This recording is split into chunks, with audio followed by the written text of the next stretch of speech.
Ready to pop the question? The jewelers at BlueNile.com have got sparkle down to a science with beautiful lab-grown diamonds worthy of your most brilliant moments. Their lab-grown diamonds are independently graded and guaranteed identical to natural diamonds, and they're ready to ship to your door. Go to BlueNile.com and use promo code LISTEN to get $50 off your purchase of $500 or more. That's code LISTEN at BlueNile.com for $50 off. BlueNile.com, code LISTEN.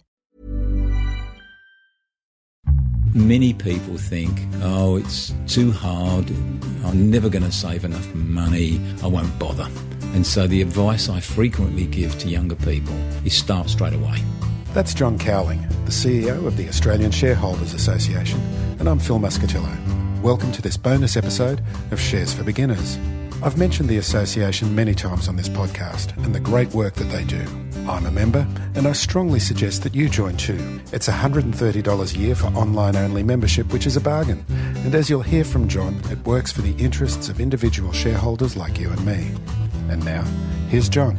G'day, John. How's it going? G'day, Phil. Very good. Thanks, mate. Okay, well, let's just dig into the ASA and how it helps retail shareholders. We met at the meeting at Concord, and I've got to say how much I've been enjoying going to these meetings and enjoying meeting all the people and the collective wisdom that's there. So let's start off with the meetings when the members get together and discuss companies, investing strategies and so forth. One of the things we're dedicated to do is empowering shareholders, and you can empower shareholders in a couple of ways. You know, we empower them by advocating on their behalf, going along to AGMs. But the other thing we do is we share knowledge. And some people find sharing knowledge in formal courses or videos or reading books is a way they learn. Other people find talking to somebody that's done it, that's been there and done that, is much more useful. So, for example, Phil, there was a lady back in 2017, I think it was, that had asked us at the meeting. She'd been told by her stockbroker to sell Woolworths. And she had some Woolworths shares and she didn't know what to do. At what price had she bought them at? She bought them at $27 and $37, and they dropped down to 20. And so she was really worried, and the stockbroker said, you better sell them before they go any further. So what I did was I asked the collective wisdom of the room what they thought. Now, we had about 40 people in the room, and everybody in the room was my vintage. And so they all had about 30 years worth of experience. So that's more than 1,000 years of investing experience sitting in that room. So we had a vote. Sell, as the stockbroker advised, or hold. And 39 out of the 40 voted to hold, and only one person said sell. Well, of course, board changes occurred, management changes occurred, Woolies lifted its game, and it's back to $40. So by holding on, she doubled her money in less than 4 years. And so that was the power of talking to other people. They've got no vested interest. They're not trying to make money out of her. She was just asking other ordinary people that have got the experience, what do they think? And just avoiding that one mistake, she would have made quite a bit of money. Paid for her annual fees well over. That's something I really enjoy, is the informality of the meetings, where people really chat and have quite strident opinions as well from many of them about various companies. Quite right. Everybody has their favourites, mm-hmm. and the to and fro is really good. Yeah, and it helps. It helps you understand, is a company really what you think it is? Because it's very easy to fall in love with a stock. And if you fall in love with a stock, that's the worst thing you can do. And so if somebody else says, hang on a minute, I don't agree with that, you've got that completely wrong, it makes you take a second view. And so that's really, really useful. So you mentioned before that the association also represents shareholders at company AGMs. What are some of the things that can be done on behalf of shareholders at these AGMs? Well, generally speaking, at an AGM, the first item on the agenda will be a discussion of the annual report. It's not voted on, it's just there for discussion, and that's where our volunteers that run through the accounts in fine detail can ask questions on behalf of all small shareholders. And we pick up the points that the board's trying to hide. We're very disappointed at the moment with the way that companies report profits the way they see profits, not the way that the Companies Act sees profits, but the way they see profits. And you'll see an increasing trend for companies to report on underlying profit. And what an underlying profit is a profit that management likes, and they strip out all the things they don't like. And so if there's a reorganisation or if there's a large asset sale, losses in relation to those items are extracted and they show an underlying profit. And guess what? 9 times out of 10, the underlying profit is significantly better than the real profit. And so we'll stand up and we'll call it out. We'll actually say, please justify the numbers that you're putting in your annual report as the profit on which you are basing the bonuses of the executives.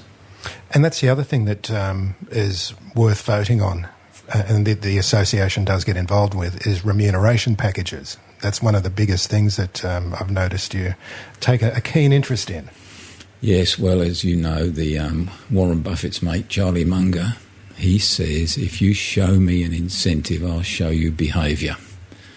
And so if the board sets a decent remuneration package for the chief executive with sound hurdles, then you're going to get behaviour from the chief executive to achieve those hurdles.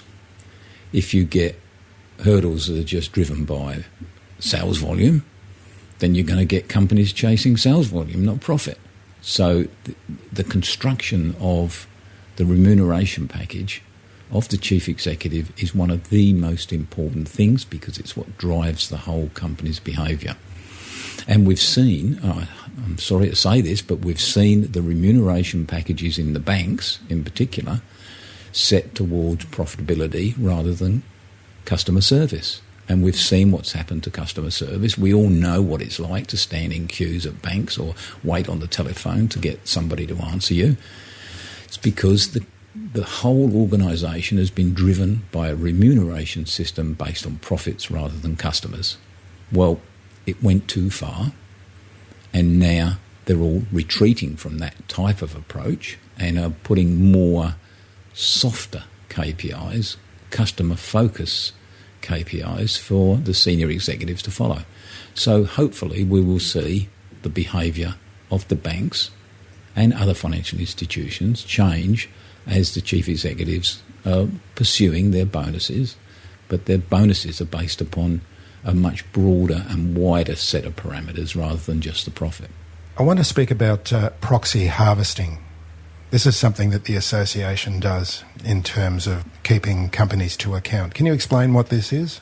Many small shareholders don't use their proxy forms and vote on the resolutions. The ASA can accept proxies from shareholders, whether they're members of the ASA or not, and vote on your behalf. Now, if you don't know which way to vote, just leave it open and give it to the ASA.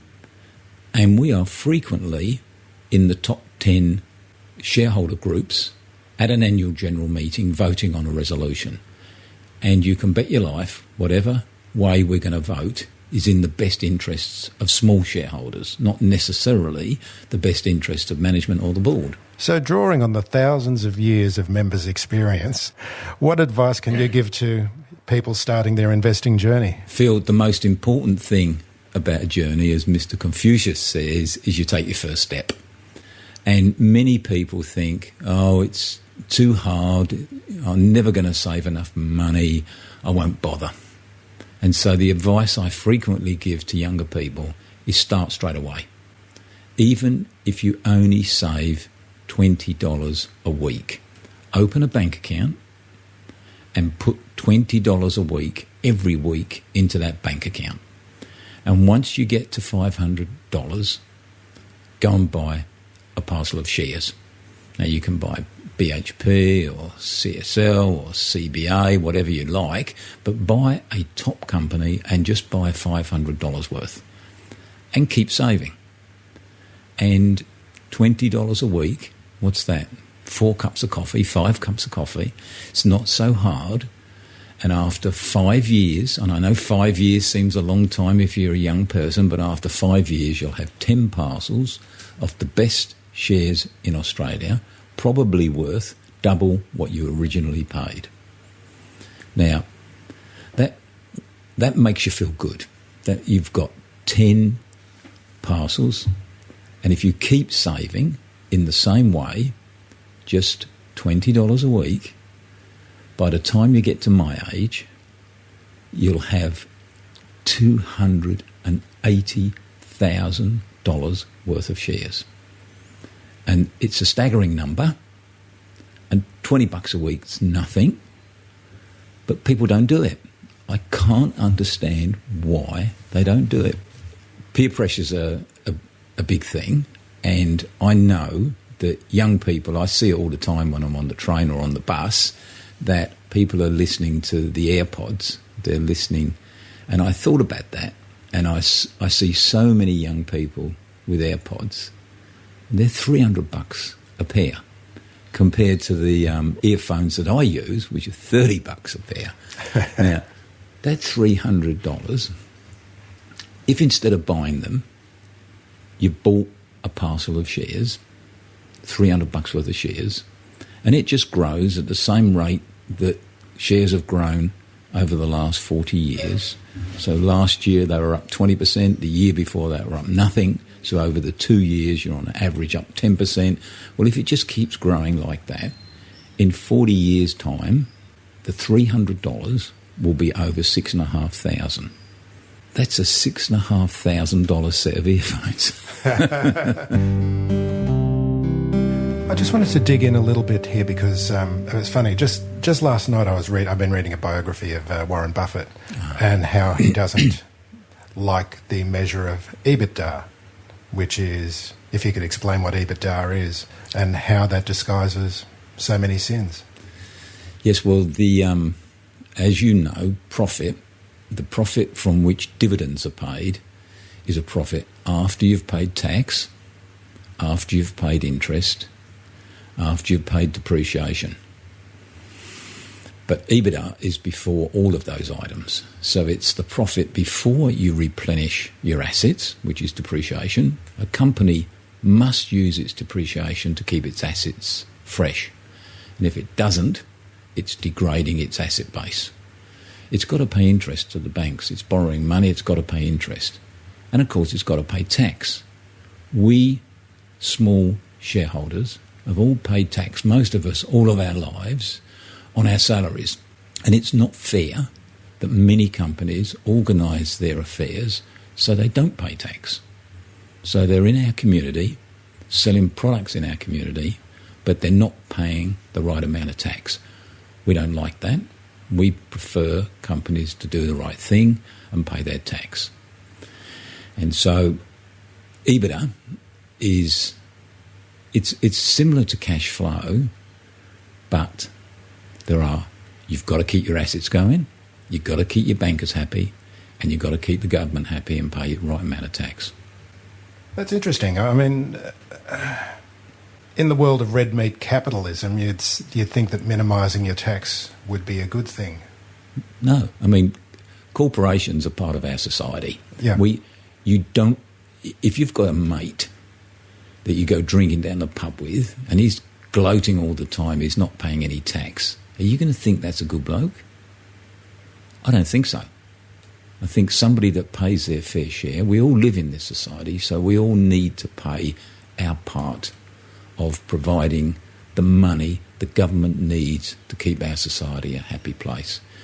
And I'm disappointed that many companies, and we all know which ones I'm talking about, the major companies in America in social media that manage to manipulate their profits and put them into low tax-paying jurisdictions. Well, I personally don't think that's the way to go, and in the end, the public will react against that.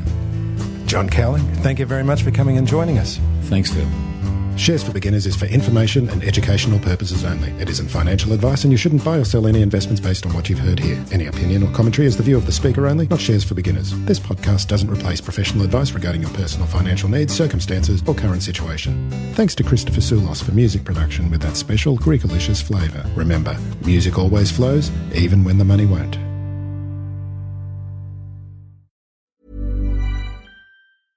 Did you know that personal information, like addresses and phone numbers, is collected and sold by data brokers across the internet? Fortunately, Aura steps in, scanning the web, sending you alerts, and requesting the removal of your info when found. Get a 14-day free trial of Aura's full toolkit, including ID theft protection, parental controls, and more at aura.com/safety. That's AURA.com/safety.